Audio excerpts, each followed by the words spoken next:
말세의 성령을 모든 육체에 부어주리라는 제목으로 나눠보도록 하겠습니다. 2010년 그 인도네시아 수마트라 섬 서부에는 큰 엄청난 쓰나미가 와서 30만 명에 가까운 사람들이 실종되고 또 죽음에 처했다고 합니다. 이게 뭐 너무 오래된 일이라 이제 잊어버릴 수도 있는데 엄청난 참사입니다. 뭐 지구의 모든 돌아가는 환경들을 보면 뭐 몇 년 전에 IT 같은 지진이 일어나서 뭐 전 국민이 거의 다 뭐 몰살될 정도로 어려운 삶을 살지 않습니까? 뭐 아프리카 못 사는 나라일수록 이런 많은 자연적인 참사들이 많이 일어나고 있어요. 또 뭐 우리가 불과 몇 년 전에 겪었던 뭐 코로나 사태를 보면은 뭐 전체적인 통계를 이렇게 내보면은 한 630만 명 정도에 달하는 사람들이 코로나 바이러스에 걸려서 숨졌다고 이렇게 나오고 있습니다. 뭐 지금까지도 그런 일이 계속 일어나고 있지만 앞으로도 더하면 더했지 덜 하지는 않을 것이다 라는 것을 전문가도 예측을 하고 있고, 전문가는 아닌 일반 사람들도 항상 염려하고 근심거리에 쌓여 있는 것은 여러분 현실의 모습입니다. 근데 우리는 하여간 잘 살아가고 있어요. 그런 위험과 어려움이 닥쳐올 것을 알면서도 또 뭐 며칠 전에 또 이란과 또 이스라엘, 뭐 중동의 최강대국이 바로 이란 아니겠습니까?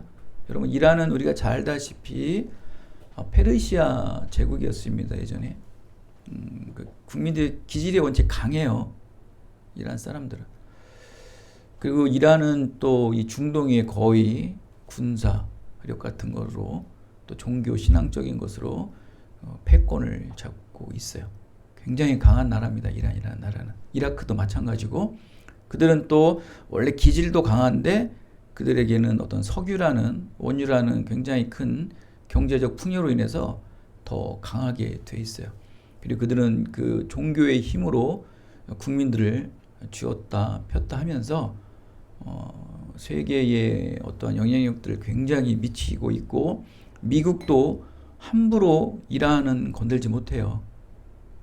근데 이스라엘이 그것도 어마어마한 사람을 죽입니다. 나라를 공격하고 참모총장을 죽고, 여러분 참모총장만 죽었는지 아십니까? 언론에 나오지 않았죠. 참모총장을 총괄하는 옆에 참모들도 엄청 죽었대요. 그 다음에 이란의 그 핵기술을 보유한 사람들, 중요한 사람이 있대요. 그 사람들도 다 암살되고요. 거기서 연구하는 사람도 거의 다 죽었대요. 근데 어떻게 죽였는지 아십니까? 보면 놀래요. 다 그들의 침소, 또 그들이 휴게하는 곳, 쉬는 곳을 죽였대요. 이 모사드라는 그 이스라엘의 첩보 부대는요, 이 중요한 인물들이 무엇을 하고 있고 어디에 있는지를 지금 다 알고 있다는 거예요.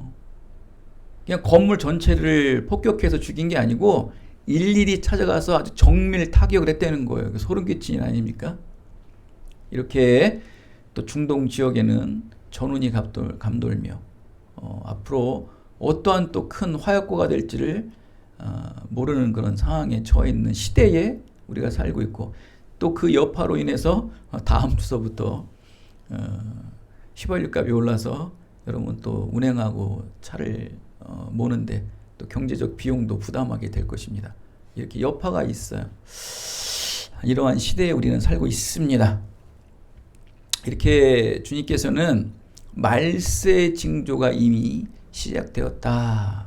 기근과 전쟁과 지진과 전염병과 또 불법과 악이 상식이 되어 왕성한 시대가 이미 이 시대는 도래되었고, 점점 가면 갈수록 시대와 또 문화가 정화되고 더 정결해지는 것이 아닌 점점 타락하고 점점 쇠락하고 점점 회복하지 못하는 그런 시대로 가는 것은 누구나 다 감지할 수 있는 상황에 살고는 있습니다.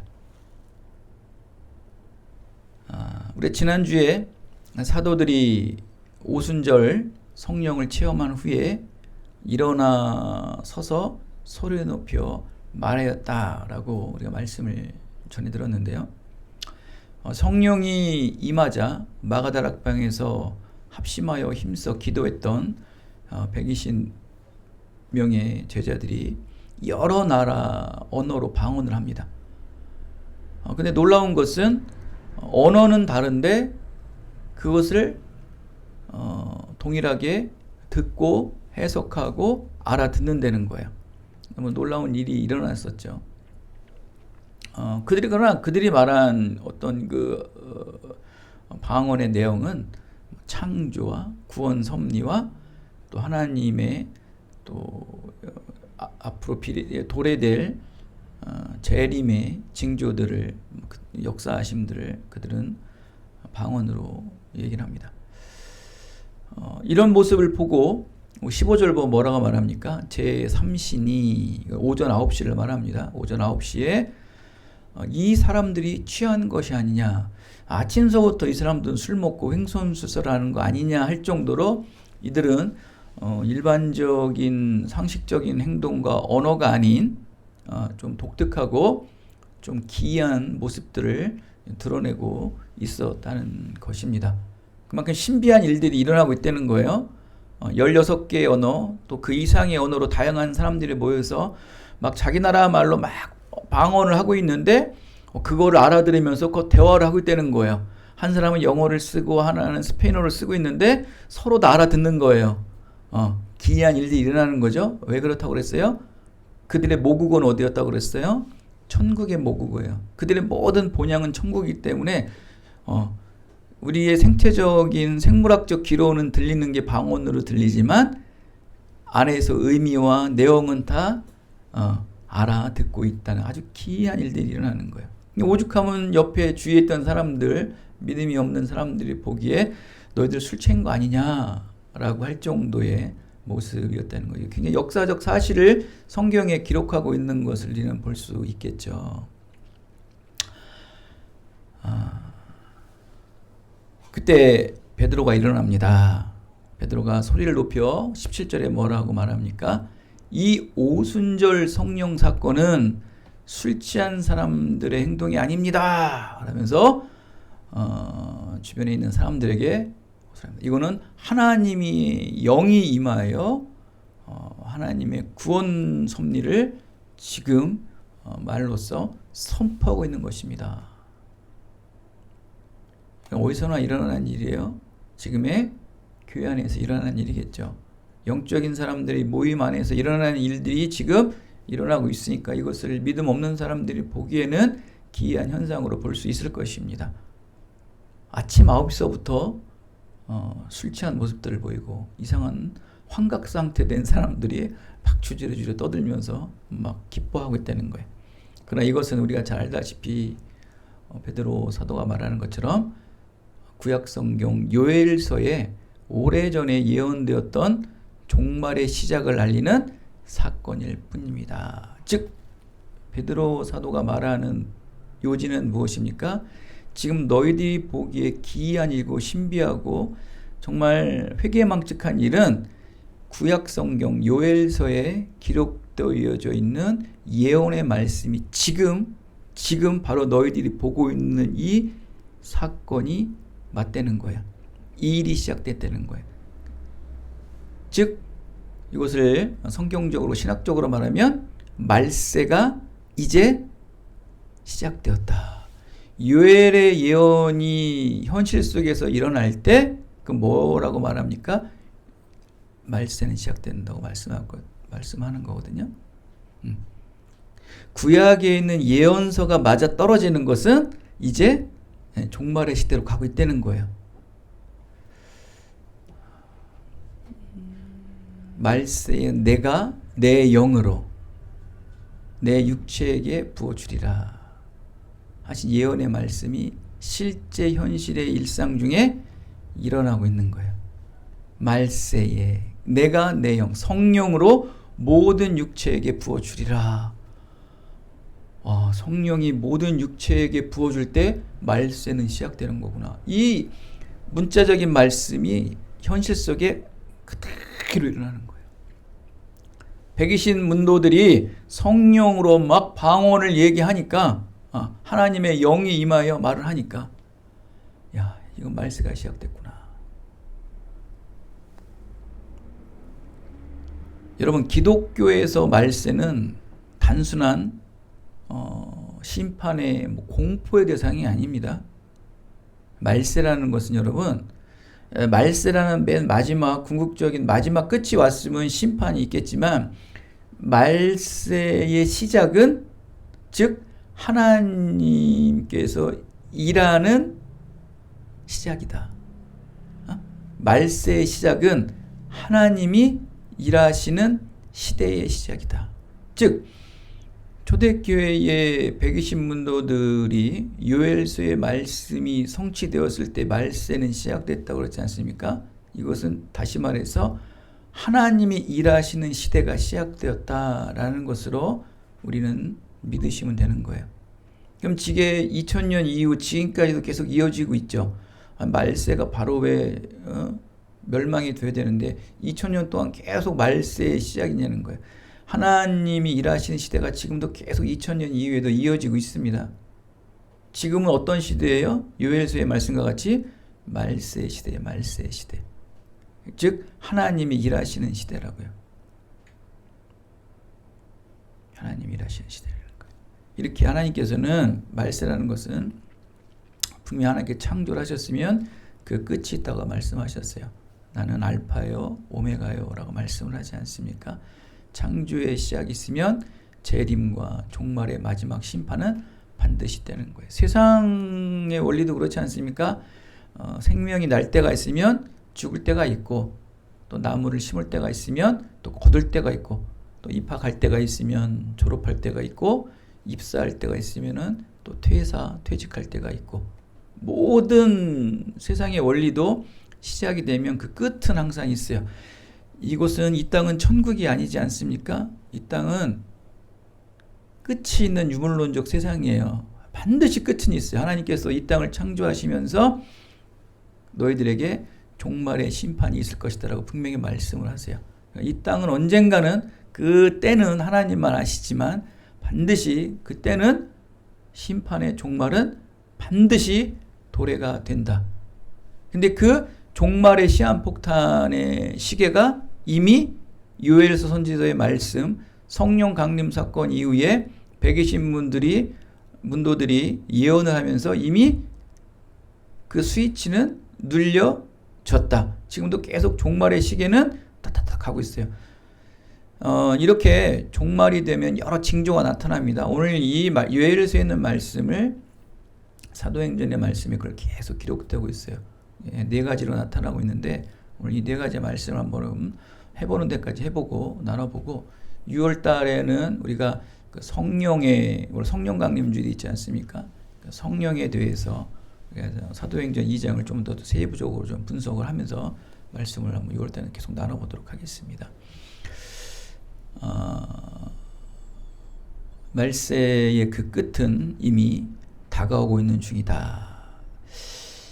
이것은 여러분 많은 성경학자들이나 또 아니면 과학자들, 많은 어떤 학자들도 이 세계의 전쟁과 기근과 지진, 전염병, 알 수 없는 온난화 현상들 이렇게 보면서 분명히 이 지구는 종말은 시작됐다.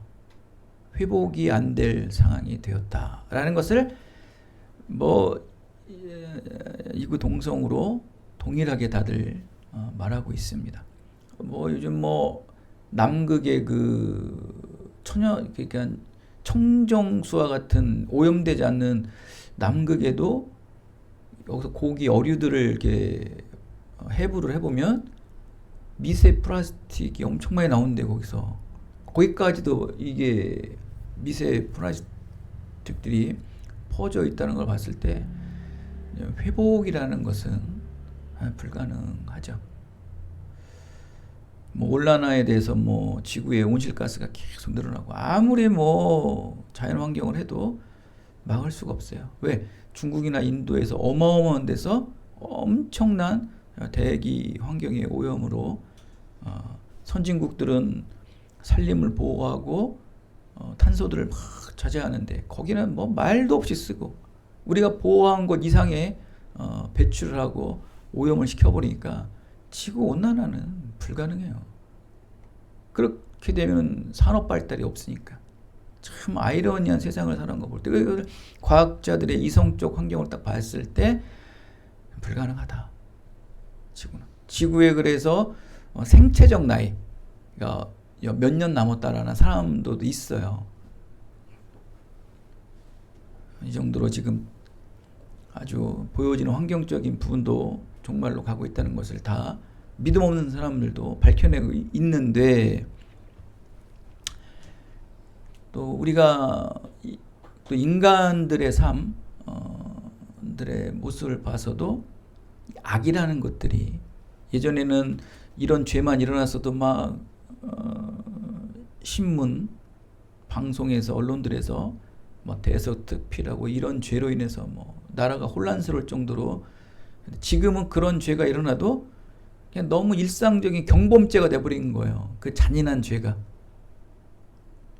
그러니까 죄는 점점 더 상식화가 되고 점점 죄는 더 보편화가 되고 이건 마귀가 지금 얼마 남지 않은 이 종말의 때에 아주 최악의 기승을 부리고 있는 것입니다.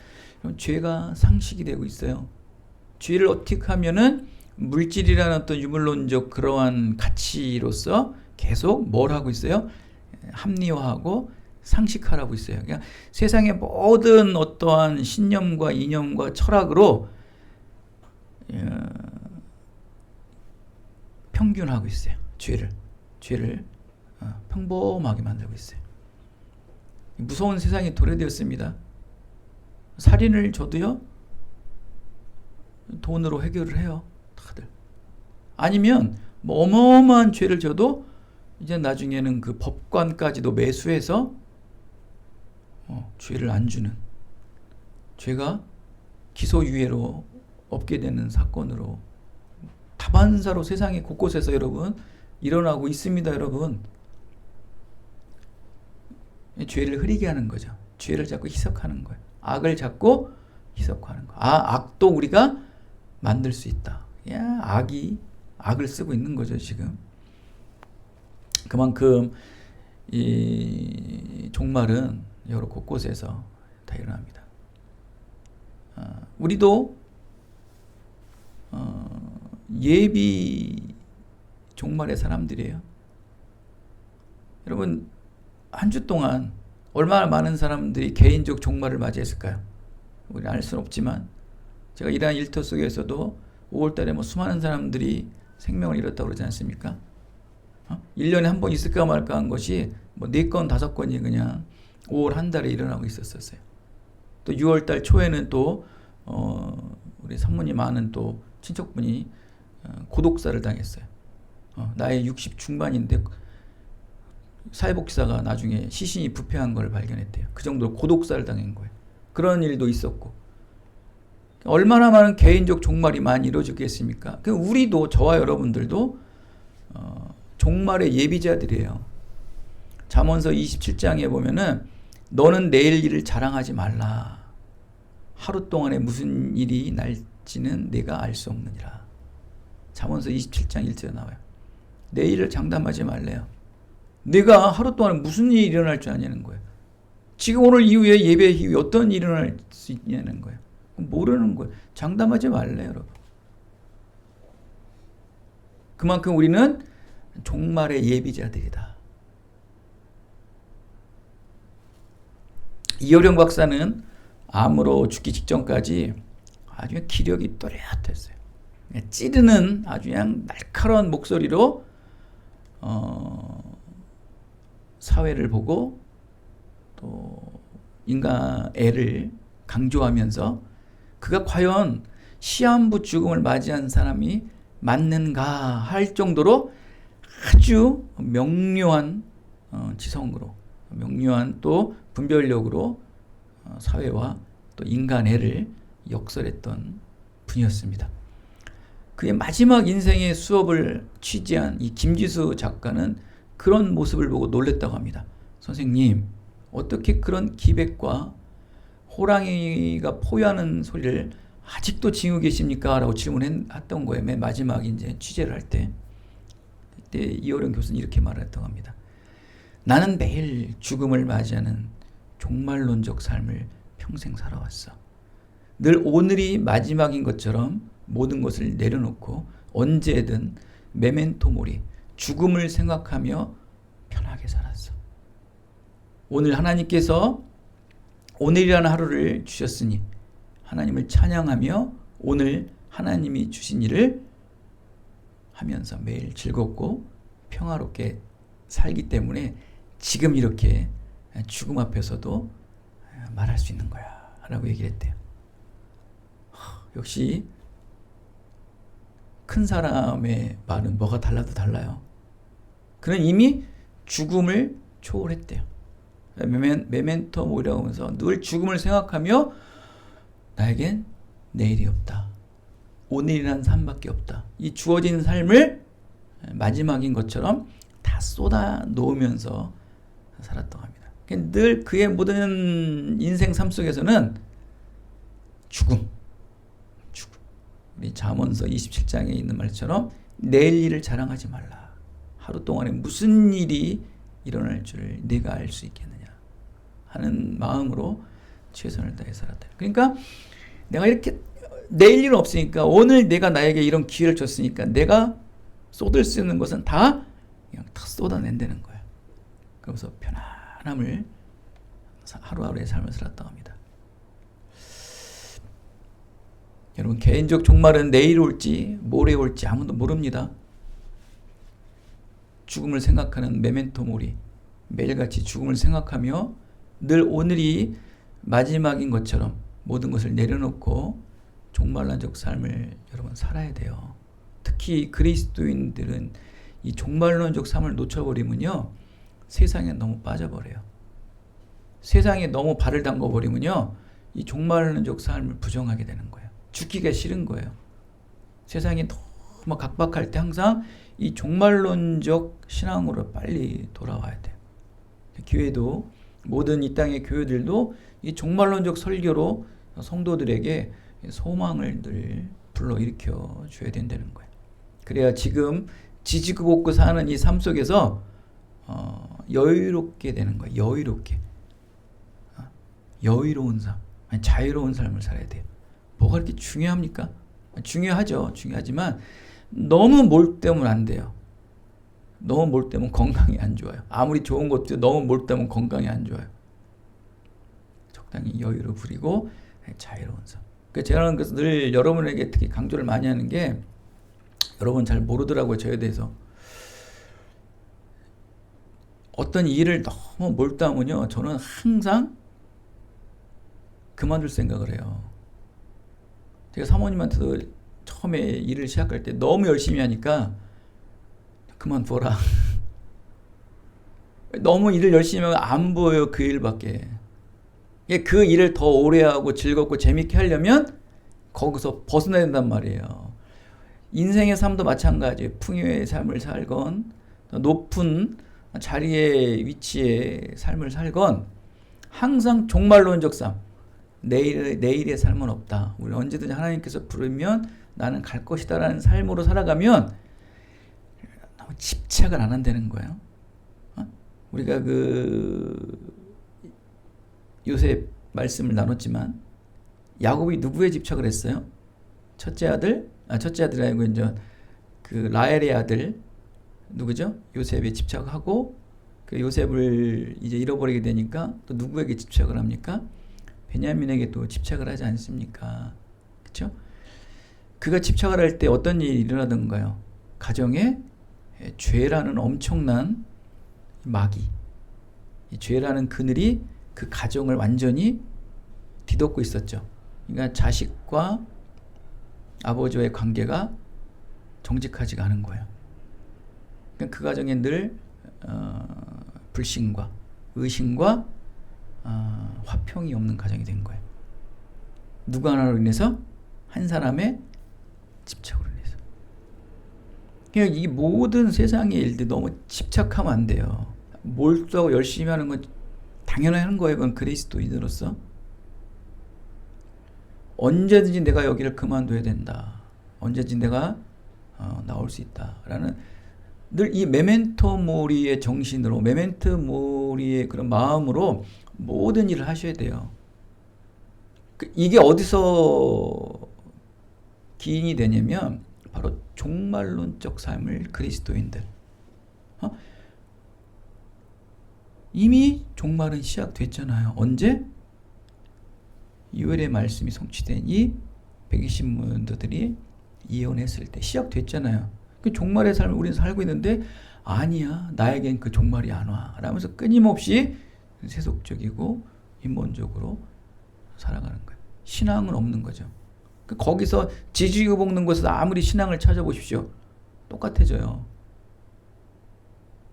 늘 거기서 벗어날 수 있는 여러분의 도피처가 있어야 돼요. 그것이 골방의 기도가 되어야 되고, 그것이 여러분이 섬기는 예배처가 되어야 돼요. 그걸 못 보면 그냥 몰두만 하는 거예요. 내일 여러분 직장을 그만둘 생각을 하세요. 그러니까 진짜 그만두라는 게 아니고 난 거길 그만뒀어라고 딱 마음을 정해세요. 그럼 어떤 마음이 생길까요? 그 일을 열심히 하되 편안해진다는 거예요. 그러니까 이번에 광고를 보니까 그러대요. 어떤 그 젊은 여직원에게 이제 꼰대 그 부장이 막 일을 시키는 거예요. 그래서 잘하라고. 열심히 하면 뭐해? 잘해야지. 그러니까 그 여직원이 뭐라고 하니까 나는 즐기면서 일하는 게 난 더 좋은데. 그러면서 그 여직원은 막 즐기면서 어떠한 일들을 하니까 그게 대히트를 친 거예요. 그냥 즐기고 그걸 넓게 말하면 여유를 갖고 자유롭게 하면은 일이 굉장히 크리에이티브하고 창조적이고 또 발전적이고 굉장히 많은 사람들에게 영향력을 준다는. 그런데 그러니까 열심히 하고 잘하겠다는 거기에 몰두하면요, 자꾸 일은 진부해지고 예전에 했던 일과 똑같이 늘 반복되는 일만 되는 거예요. 그러니까 발전이 없어요. 그 직장도 발전이 없고 여러분 인생에도 발전이 없는 거예요. 그것은 메멘토 모리를 안 하는 거예요. 내가 여기서 떠날 준비를 안 하고 있고 그냥 몰두하는 삶, 집착하는 삶을 살 때 그렇게 된다. 여기서 항상 또 얘기지만 종말의 삶을 살아요. 종말에 사는 사람들 언제든 여기를 내려놓을 수 있어야 돼요. 그것이 안 되면 여러분 인생이 불쌍해요. 힘들어요. 며칠 전에 우리 진아이랑도 얘기를 했는데 결혼이라는 거에 너무 집착을 하면은 여러분 몰두하게 되면은 숨이 막혀 쪼여오고 뭐겠어요 뭐. 뭔가 억압되는 것 같고 뭔가 자꾸 내가 여기에 더 나의 남자로서의 어떤 기여를 더 해야겠다는 자꾸 이런 것들이 자꾸 이게 막 어깨에 올라오기 시작하는 거예요. 이게 사람을 쪼는 거거든요. 당연히 그렇게 안 살려도 이렇게 살 수밖에 없는 우리의 삶이지만 그곳에서 벗어나서 넓게 자유롭게 메멘토 모리와 같은 죽음을 생각하며 종말론적 신앙으로 이런 것들을 바라볼 때 하되 그 일을 하되 그 일을 열심히 몰입하되 뭐가 있다는 거예요? 여유, 평안함, 또 다각적으로 볼 수 있는 시각들이 보이기 시작하는 거예요. 그거는 못 감당합니다, 여러분.